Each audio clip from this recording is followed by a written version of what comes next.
जय हिंद। इससे पहले वाले वीडियोस में आपको ये बता देता कि एनआरआईएस कौन होते हैं, लक्ष्मीलाल सिंधवी के बारे में बताया था, पहली बार एनआरआईएस कब बनाया गया और क्यों बनाया गया, इसके बारे में आपको बताया था। चलिए इस वीडियो में बात करते हैं। रेमिटेंस भी आपको पिछले वीडियो में बताया था, इस वीडियो में बात करते हैं रेमिटेंस भारत में आता कैसे है और उसको लाने के लिए क्या एक्ट जारी किया था, क्या शर्त है, वो सब जानते हैं। ठीक है, जो विदेश में आते हैं कुछ लोग वहां जाते हैं और काम करने के पर्पज से आते हैं ताकि अपनी फैमिली को अच्छे से रहन सहन और अच्छा वातावरण दिया जा सके, कुछ ज्यादा पैसे कमाया जा सके, इसलिए विदेश में भी जाता है। विदेश में जाते हैं ताकि उन्हें अच्छा इनकम मिल सके।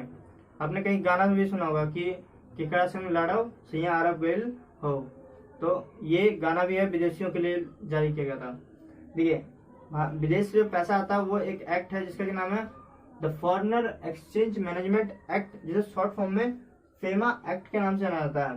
ये 1999 में आया था और इसका उद्देश्य ये है कि एनआरआईएस के जो पैसे आते हैं उसको इंडिया में मैनेज करके अलग अलग अकाउंट बनाया जाए और उसके ऊपर जो नियम कानून है जारी किया जाए। तो इसके अंदर 3 तरह के अकाउंट खुले जाते हैं। पहला है एनआरई अकाउंट, जिसके फुल फॉर्म होता है नॉन रेसिडेंट एक्सटर्नल अकाउंट। इसमें सिर्फ और सिर्फ विदेशी इनकम डाले जा सकते हैं, इसमें टैक्स आपका नहीं लगता है और हमेशा रुपये में ही पैसा आप निकाल सकते हैं इसमें से। दूसरा होता है एनआरओ अकाउंट। एनआरओ अकाउंट वैसा अकाउंट होता है, इसकी फुल फॉर्म देख लेते हैं पहले। इसकी फुल फॉर्म होती है नॉन रेसिडेंट ऑर्डिनरी अकाउंट, और इसमें दोनों तरह के पैसे डाल सकते हैं, फॉरेनर भी डाल सकते हैं, फॉरेनर और इंडियन दोनों ही पैसे डाल सकते हैं। इसमें आपका टैक्स लगता है और ये भी चेंज मतलब रुपये में ही आपको दिखाएगा पैसा। तीसरा होता है एफसीएनआर अकाउंट। एफसीएनआर अकाउंट की फुल फॉर्म होती है फॉरेनर करेंसी नॉन रेसिडेंट।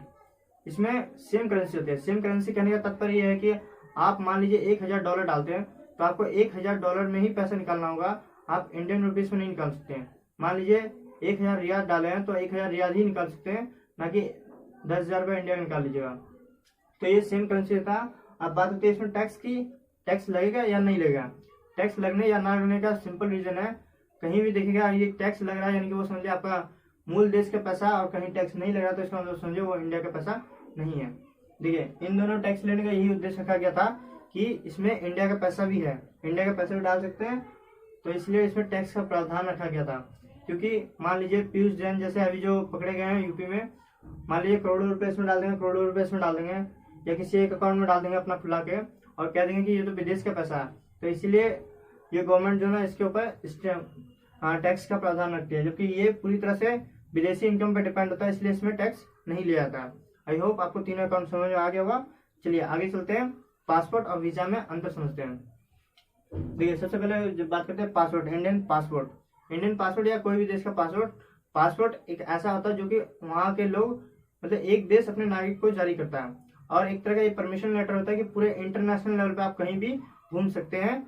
ये आपका देश बोल देता है कि ये राष्ट्रपति जारी करता है, मुख्य रूप से जो देश का प्रधान होता है ये परमिशन देता है कि आप पूरे दुनिया में कहीं भी घूमिए। और इसमें जो है इंडिया में मुख्य रूप से 3 तरह के पासपोर्ट होते हैं। पहला होता है ब्लू कलर का, जो कि रेगुलर पासपोर्ट के नाम से जाना जाता है। दूसरा होता है व्हाइट, जो कि ऑफिशियल पासपोर्ट होता है।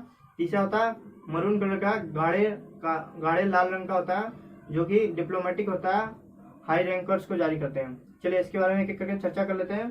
पहला होता है रेगुलर पासपोर्ट। रेगुलर पासपोर्ट क्या होता है कि ये नीले कलर का होता है और ये आम लोगों को जारी किया जाता है। आम लोग जैसे कि एक टूरिस्ट हो गया, एक बिजनेसमैन हो गया, या किसी भी काम से जा रहा हो, वर्क के काम से जा रहा हो, तो इसके लिए ही जारी किया जाता है। व्हाइट पासपोर्ट या ऑफिशियल पासपोर्ट भी कहते हैं इसे, ये उनको जारी किया जाता है जो इंटरनेशनल लेवल पे इंडिया को प्रेजेंट करते हैं, उससे जारी किया जाता है। जैसे कि मान लीजिए कि रीना नाम की एक लड़की है, वो यूनाइटेड नेशन में एक भाषण देने जा रही है जलवायु परिवर्तन पे, जिसमें कि वो इंडिया का प्रतिनिधित्व कर रही है, तो उसे व्हाइट पासपोर्ट जारी किया जाएगा। और डिप्लोमेटिक पासपोर्ट उनके लिए होता है जो हाई रैंकर्स होते हैं, जैसे कि प्रधानमंत्री, राष्ट्रपति, उच्चतम न्यायालय के उच्च न्यायाधीश, वैसे लोगों को हम डिप्लोमेटिक पासपोर्ट देते हैं, हम यानी कि इंडियन गवर्नमेंट। अब बात करें वीजा। वीजा क्या होता है कि ये जैसे देखिए, पासपोर्ट तो आपको ये बता दें कि आप कहीं भी घूमिए, आपका देश ये आपको परमिशन दे दिया, लेकिन वीजा ये होता है कि कोई भी देश में आप जा सकते हैं। आप किसी के घर जाते हैं तो आप पूछते हैं ना कि आ सकते हैं नहीं आ सकते हैं, तो वैसे ही वीजा होता है कि किसी दूसरे देश से पूछना हम वहाँ आ सकते हैं या नहीं आ सकते हैं। तो वीजा एक तरह का परमिशन लेटर ये बताता है कि आपको वहाँ आने की परमिशन है या नहीं है। इसका फुल फॉर्म होता है विजिटर्स इंटरनेशनल स्टे एडमिशन, और ये बहुत सारे प्रकार के होते हैं। लेकिन मुख्य रूप से 2-3 प्रकार के होते हैं जो मैंने लिख रखा है। पहला आता है वर्क या जॉब वीजा, उसके बाद आता है स्टूडेंट वीजा और टूरिस्ट वीजा। वर्क और जॉब में भी बहुत सारे प्रकार होता है। H1 वीजा होता है, गोल्डन वीजा होता है। अभी हाल ही में सऊदी अरब ने भारत के संजय दत्त को दिया था गोल्डन वीजा।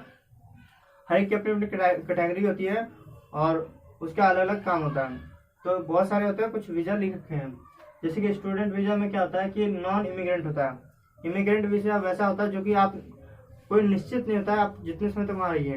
लेकिन नॉन इमिग्रेंट में आपको जो ना समय सीमा तय होती है कि आपको 10 दिन में जाना है तो 10 दिन में ही आना है। मान लीजिए कि आपका एक कोर्स है कैलिफोर्निया यूनिवर्सिटी में 2 साल का, तो आपको 2 साल वहाँ रहना है, 2 साल आप वहाँ पढ़िए, 2 साल के बाद वापस आपको इंडिया आना ही पड़ेगा। ऐसा नहीं कि वहाँ मन लग गया कि हाँ चल ठीक है 2 साल हो गया 1 साल और रहते हैं, ऐसा कुछ नहीं चलता, आपका मनमानी वहाँ पे नहीं चलता। लेकिन टूरिस्ट वीजा में ऐसा हो सकता है। टूरिस्ट वीजा में 2 कंडीशन होते हैं, एक होता है इमिग्रेंट वीजा, एक होता है नॉन इमिग्रेंट वीजा।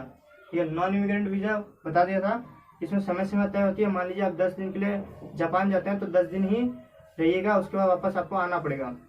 और यदि इमिग्रेंट वीजा चुनते हैं, आप जब भी चुनेगा मेरी राय मानिए कि आप हमेशा टूरिस्ट में इमिग्रेंट वीजा चुनेगा। इसका फायदा ये होगा कि आप जापान में गए तो थे 10 दिन के लिए, लेकिन वहाँ का माहौल काफी अच्छा लगा और आप ये चाहते कि आप 1 महीना और रह लें, तो आप जो ना रह सकते हैं, कोई दिक्कत नहीं है। बस आपको क्या होगा कि आपके पास पैसा होना चाहिए। वहाँ आप लीगली कोई काम नहीं कर सकते, इलीगली काम कर सकते हैं, क्योंकि जीविका को चलाने के लिए आपको पैसे की जरूरत होती है। तो पैसा होना चाहिए और एक पासपोर्ट तो होगा ही। आप वहाँ जितने समय तक चाहिए उतने समय तक रहिए, इससे कोई दिक्कत नहीं होगा। और साथ में एक वीजा तो ये भी हो गया, वीजा एक वो भी होता है, एक कार्ड, क्रेडिट कार्ड या डेबिट कार्ड के ऊपर लिखा होता है वीजा। खासकर डेबिट कार्ड के ऊपर लिखा होता है वीजा। वीजा क्या होता है, इंटरनेशनल लेवल पर जिस तरह से अपने देश में आप कार्ड स्वैप करके पैसा निकाल सकते हैं किसी एटीएम से, वैसे यदि आप कार्ड के कोने में वीजा लिखा है तो आप इंटरनेशनल लेवल पे किसी भी एटीएम से पैसा निकालिए, निकल जाएगा, कोई दिक्कत नहीं होगा। तो आपके पास वीजा कार्ड होना चाहिए और क्या होना चाहिए, वीजा जो कि टूरिस्ट के हिस्से का होना चाहिए, इमिग्रेंट वीजा। आपके पास ये है तो आप पूरी दुनिया में कहीं भी कितने दिन तक रहिए, कोई दिक्कत नहीं होगा। अब बात कर लेते हैं कि एनआरआईज और फॉरेनर में। एनआरआईज, यहाँ पे वैसे एनआरआईज की बात की जा रही है जो विदेश की नागरिकता ले चुके हैं, जैसे कि कमला हैरिस, ये यूएस में रह रहे हैं और विदेश की नागरिकता ले चुके हैं। ये मूल रूप से आपका तमिलनाडु की है और वहाँ इनका ननिहाल पड़ता है, यानी कि कमला हैरिस के नानी के घर जो ना तमिलनाडु में है। तो भारतीय मूल की है, वहाँ की नागरिकता ले रखी है बेशक, तो क्या हुआ ये फिर भी भारतीय कहलाएगी, भारत मूल की कहलाएगी। दूसरा अक्षय कुमार। अक्षय कुमार पिछले कुछ सालों से इंडिया में ही रहते हैं, लेकिन अभी कुछ सालों से देख रहे हैं वो कनाडा की नागरिकता ले रखे हैं और कनाडा में रह रहे हैं। और उसके बाद तीसरा आता है सुंदर पिचाई, और ऐसे बहुत सारे नाम है, तो कुछ एग्जाम्पल लिखा हूँ। जैसे सुंदर पिचाई ये गूगल के सीईओ हैं और ये भी यूएस में पिछले 25 सालों से रह रहे हैं। तो वैसे नागरिकों के लिए क्या होता है कि इन्हें कम लूटा जाता है और ऐसे ट्रीट किया जाता है जैसे वो इंडियन हो, और इन्हें ज्यादा लूटा जाता है। इनके पास वीजा नहीं होता, जबकि इनके पास फॉरेनर है तो वीजा होगा। देखिए, कम लूटने का मतलब ये है कि ये भारत में नहीं रह रहे, लेकिन इनका मूल जो है, इनका दादा दादी जो खानदानी है वो भारत के हैं, इसलिए इन्हें भारत मूल के भी कहते हैं। कम लूटा जाने का मतलब ये था कि आप मान लीजिए ताजमहल में जाते हैं, आप इंडियन होने जाते हैं, आप 100 रुपये वहाँ पे एंट्री फीस देते हैं, जबकि विदेशी जो है, अभी विदेशी से देखा जाएगा तो उनसे जो ना 300-400 लिया जाएगा। लेकिन इनसे क्या लिया जाएगा, इनसे भी भारत के साथ ट्रीट किया जाएगा और इनसे भी एज ए इंडियन सिर्फ 100 रुपये ही पेमेंट करने होंगे एंट्री फीस। इनसे 300-400 लूट लेते हैं। और इनके पास वीजा होता, इनके पास वीजा नहीं होता। याद रखिएगा, वैसे एनआरआईज जो कि वहां जाके नागरिकता ले रखे हों, ना कि वैसे एनआरआईज जो कि वहां जाके काम करते हों। ठीक है, तो इनके पास वीजा नहीं हुआ, वीजा वो भी इंडिया के लिए। वैसे एनआरआईज जो कि इंडिया आना चाहते हैं और उनके पास वीजा नहीं हुआ, इंडिया का वीजा नहीं होगा, क्योंकि वो भारतीय मूल के हैं, जबकि वो किसी और कंट्री, मान लीजिए मैंने जापान गया, जापान से मुझे जाना है यूएसए, तो यूएसए जाना है तो मुझे वहां से यूएस की वीजा लेना पड़ेगा और पासपोर्ट कहाँ होगा, जापान का। लेकिन अभी मुझे जापान से वापस इंडिया आना है तो मुझे वीजा नहीं लगेगा। वीजा के लिए 2 तरह के कार्ड जारी करता है इंडियन गवर्नमेंट, जो कि PIO कार्ड और OCI कार्ड। PIO कार्ड फिलहाल के लिए बंद कर दिया गया है। क्यों? क्योंकि जो ना इसमें 6 महीने में FRRO के ऑफिस जाके आपको ये बताना पड़ता था कि आपके वर्तमान लोकेशन क्या है, अभी वहाँ पे कितने दिन रहेगा और क्या किस उद्देश्य किस पर्पज से इंडिया आए हैं। और दूसरा होता दूसरी बात, इसे बंद किया गया था 2015 में, तो ये फिलहाल ये बंद हो गया।